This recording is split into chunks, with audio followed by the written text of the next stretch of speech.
Bonjour et bienvenue sur la chaîne Ici on parlait psychologie. Aujourd'hui on va parler d'un sujet étonnant mais finalement qui touche énormément de personnes, la misophonie. En gros c'est une hypersensibilité avec des bruits.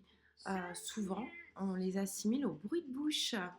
Donc on va aller creuser un petit peu ces mécanismes que notre cerveau met en place et pourquoi ça nous dérange.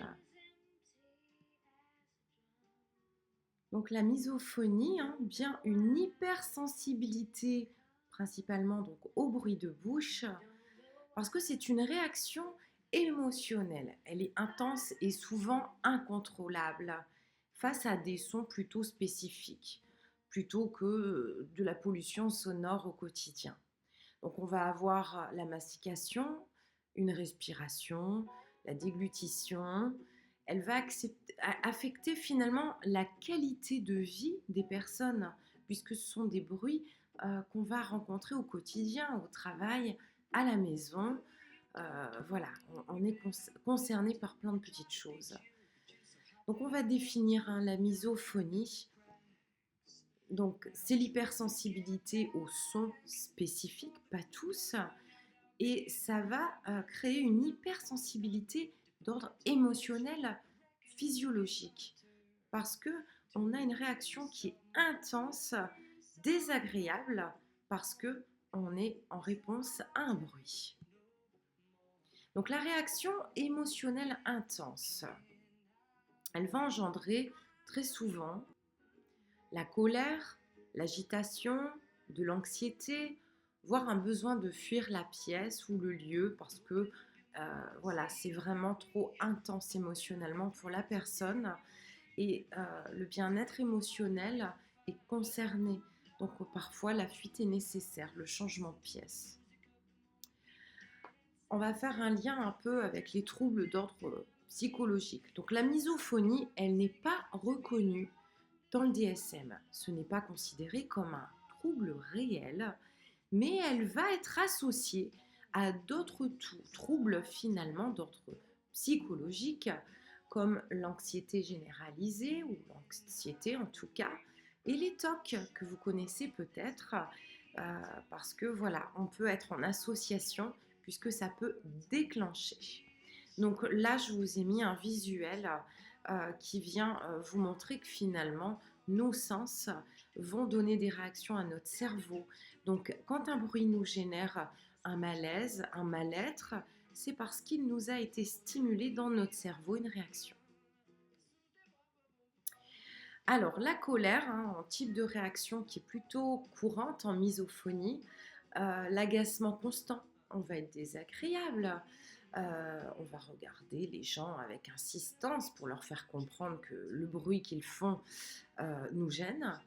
On va être anxieux, on peut avoir beaucoup de dégoût, ça peut nous engendrer du dégoût. Et on a souvent des réactions qui vont être disproportionnées et immédiates.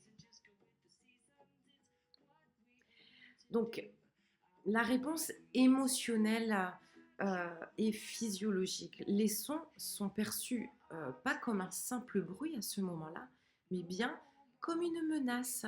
Elles vont déclencher la réaction disproportionnée dans notre cerveau parce qu'on a une hypersensibilité émotionnelle.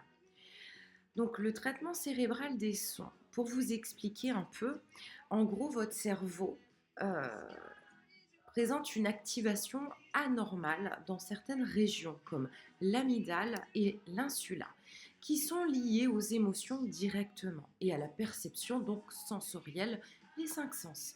L'hyperactivation va provoquer des réponses donc physiologiques telles que l'augmentation du rythme cardiaque, une tension musculaire qui va associer le son à une émotion donc négative comme le dégoût, l'irritation par exemple.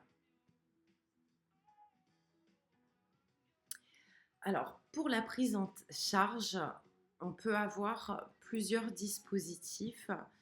Donc, les TCC, thérapie comportementale et cognitive, c'est mon domaine d'ailleurs. C'est vrai qu'on va aller changer, modifier les pensées dites automatique, puisque là on est bien sur un schéma de pensée automatique, et donc ce qui engendre les comportements liés à ces sons qui déclenchent finalement le comportement. Et on va apprendre à une meilleure gestion de la réaction émotionnelle pour apprendre à relativiser en tout cas certains sons, certaines circonstances. Il existe la thérapie pleine conscience. Elle va consister à développer la conscience accrue de l'instant présent, ce qui peut aider à réduire l'anxiété et à diminuer des réactions face aux bruits dits gênants. La désensibilisation progressive, ce sont des techniques de désensibilisation. Elles vont impliquer donc une exposition graduée aux sons, qui sont donc problématiques pour notre cerveau, permettre ainsi au cerveau de s'habituer et de diminuer la réponse émotionnelle. Encore une fois, tout le monde est différent, donc n'oubliez pas que parfois une thérapie va être plus adaptée qu'une autre en fonction de nous et aussi de l'avancée. Les différences claires entre quelqu'un d'hypersensible et la misophonie, parce que même si la misophonie euh, crée une hypersensibilité au bruit, une personne hypersensible ne va pas forcément être touchée par la misophonie. D'accord?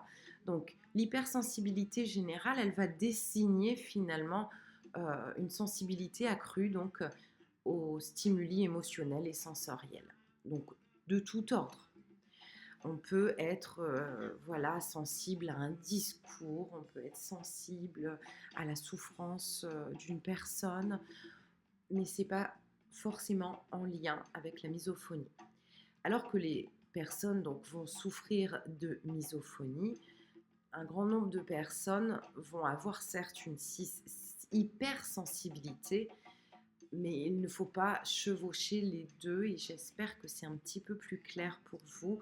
Donc la misophonie, oui, on a une hypersensibilité, mais liée à certains déclencheurs, alors qu'une personne qui va être en hypersensibilité ne va pas forcément être gênée par ces bruits de bouche ou de respiration. Ça va être de l'ordre de la sensibilité émotionnelle et sensorielle. Alors pourquoi allons-nous poser cette question? Y a-t-il des facteurs de naissance ou des prédispositions? Alors, au niveau des recherches, il y a parfois une part d'une réactivité sensorielle innée, une hyperréactivité. On peut avoir une prédisposition biologique évidente avec, voilà, nous sommes plus à l'écoute, nous pouvons avoir cette capacité d'entendre le tout petit bruit, même avec la télé ou des sons, par exemple dans une salle où il y a du monde. Et c'est vrai qu'on va les entendre à ce moment-là, alors que d'autres non, vont ne pas prêter attention. La vulnérabilité génétique donc serait possible. Et l'activation cérébrale peut aussi être de cet ordre. Mais il peut y avoir aussi des traumatismes. La misophonie peut survenir après des événements marquants, comme des traumatismes ou des sons répétitifs, parce que ça va associer à une émotion négative. Par exemple, une dispute bruyante ou un repas qui va être plutôt tendu peut ancrer certains bruits de bouche, ce qui va les transformer en déclencheurs émotionnels plus tard. Pareil sur la maltraitance, des personnes qui ont eu maltraitance, leur cerveau a peut-être détecté des signes avant-coureurs, un bruit de bouche, un pas un peu prononcé, un claquement de doigts, quelqu'un qui va avoir un comportement répétitif avant la maltraitance, on peut l'avoir décelé, en tout cas notre cerveau dans l'inconscient. Le conditionnement émotionnel. Donc l'apprentissage joue un rôle crucial, hein, donc souvent c'est plutôt même positif, mais il peut y avoir des bruits spécifiques qui vont être liés à des situations stressantes. Et le cerveau va associer un son à une menace. On a bien compris, c'est une alerte de votre cerveau. Ça va entraîner une réaction disproportionnée et donc une exposition future plus délicate, avec peut-être aussi un besoin de fuir. Notamment, je pense aussi au TSPT, où parfois certains métiers, par exemple, hein, je vais prendre un exemple concret, mais par exemple, voilà, on a des soldats, des militaires qui ont été confrontés voilà, au champ de bataille. Ils peuvent revenir voilà, avec leurs difficultés émotionnelles. On a déjà évoqué dans d'autres vidéos ce sujet et le TSPT peut être très marqué. Donc des bruits peuvent bien sûr déclencher des vraies réactions alors que nous ne sommes plus sur un champ de bataille et il n'y a pas le risque lié à une guerre comme ils ont pu avoir lors de leur travail. Et c'est vrai que même le bruit de bouche, voilà, la misophonie peut aussi être associée à certains moments parce que voilà, on a le conditionnement de notre cerveau. Alors, quand peut apparaître la misophonie? C'est une question qui m'a été posée. Il y a plusieurs liens finalement parce qu'on peut la voir à des moments très très différents. Ça peut être inné comme je l'ai évoqué précédemment. Il peut y avoir des premiers signes en tout cas entre 8 et 12 ans où l'enfant va commencer à avoir des réactions un petit peu excessives face à certains bruits, même si la perception qui était peut-être avant, mais en tout cas les comportements peuvent être plus intenses à des âges. L'adolescence, donc 13 à 19 ans, c'est un peu une fourchette, hein, bien sûr. Euh, il y a les mouvements hormonaux qui vont créer aussi une sensibilité accrue de certains bruits, de certaines situations. Donc on peut développer, c'est vrai, aussi à l'adolescence. L'âge adulte, bien, ça peut arriver à l'âge adulte, mais encore une fois, ça va être lié à des expériences traumatisantes ou à des périodes de stress intense qui vont réveiller finalement des choses oubliées qui ont été stockées très loin dans notre cerveau dont nous n'avons même plus le souvenir. Déclencheur émotionnel, donc choc émotionnel, hein, d'expériences négatives. Donc vous voyez, on est sur plusieurs vagues. Alors pourquoi notre cerveau réagit aussi fort? Donc l'hyperactivation, hein, les bruits vont déclencher l'hyperactivation de l'amygdale, une région donc responsable des émotions comme la peur, la colère. Ça va amener votre cerveau à percevoir ce son comme une menace, même s'il est anodin. Le rôle de l'insula, alors, qui va relier la perception sensorielle aux émotions. Il est également suractivé donc, chez les misophones, créant l'association entre le bruit, l'émotion négative, qui va apparaître comme du dégoût, de l'irritation, de la colère.